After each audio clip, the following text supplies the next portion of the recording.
Good morning to all of you. My name is Muhammad Al Rasheed. I am pleased to be sharing with you today the knowledge I acquired from my research for the problem solution essay on nuclear waste disposal.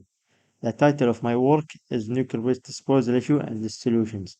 I have chosen this topic, or better to say this issue, because it's intriguing to me. The production of nuclear energy and the different ways of disposing of the nuclear waste produced show the extent to which the human brain has excelled in tackling any issue and finding solutions to any problems. We all know that nuclear energy is a sustainable source of power as its production relies on small amounts of uranium. Unlike the fossil fuels that use large amounts of coal, gas, and oil, and that release a lot of toxic gases in the atmosphere. However, producing nuclear energy creates nuclear waste, which is a dangerous substance, and here lies the problem, which is where to dispose of this toxic substance. Traditionally, waste was placed in containers and buried underground, but this method proved to be dangerous as nuclear waste stays radioactive for thousands and thousands of years, and any leakage can cause a catastrophe like that of Chernobyl. To solve this problem, the following methods have been suggested, which is disposing waste in outer space, burying it underwater, and placing it in underground caverns. The first solution I want to share with you is sending waste to outer space. But many would ask, how would we send the waste to outer space? Well, scientists have suggested to place the nuclear waste on rockets and send them to either the moon, sun, or the lunar orbit. This solution sounds suitable and effective as it is less costly because it saves land area and it reduces the amount of materials used to make containers. It is also safer as it injects nuclear waste away from the earth and this way it reduces the dangers of waste leakage.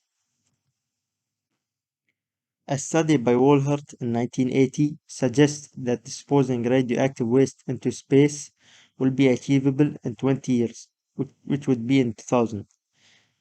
The study was carried out 40 years ago, and until today, no country has announced the adoption of this method, not because it is not a valid option, but because the other two methods we're going to talk about are much more popular. Secondly, the underwater disposal method is another solution that has been tried so far. The solution can be carried out in two ways, either dumping nuclear waste containers in the deepest parts of the oceans or digging the subsea bed and burying waste there.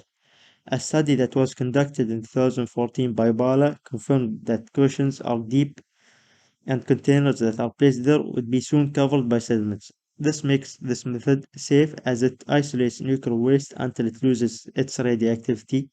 It prevents radioactive waves from escaping. It keeps waste away from humans and it's also less costly. And the subseabed method is safer as digging the deepest parts of the oceans and burying waste containers keeps dangerous waste away from any human contact. The third and last solution suggested in this presentation is the geological waste disposal method. This solution necessitates placing waste in multiple sealed containers, then identifying deep caverns with suitable rock volume. After that, placing these containers in those caves and leaving them there for good. To check whether this method is safe or not, two scientists called Korkel and Hayat conducted a research in 2018 and found out that when caverns are made up of stable rock formations, the environment there stays stable for thousands of years. This makes this method safe as the waste radioactivity has time to decay, waste is isolated in multiple containers, and the dangerous substance is also kept away from humans. Because this method was proven safe, an article by Gill was published in 2021, stated that Finland is preparing to open its first geological repository in 2023. To conclude my presentation, allow me to restate my issue, which is the disposal of dangerous nuclear substances. To tackle this issue, several safe solutions were suggested. Among these are sending waste to space in a rocket, throwing waste in containers in deep oceans, and placing waste in containers in deep caves. Every country has adopted the disposal methods that seem feasible and safer for them. every solution seems to minimize the danger caused by nuclear waste. And I also believe that governments and wealthy corporations should fund projects that research safe methods of nuclear waste disposal so that humanity can enjoy the benefits of nuclear power. The reference list contains the articles and websites I obtained my information from. I wish that my presentation has benefited you as it did benefit me. Thank you for listening to me, and I welcome all of your questions.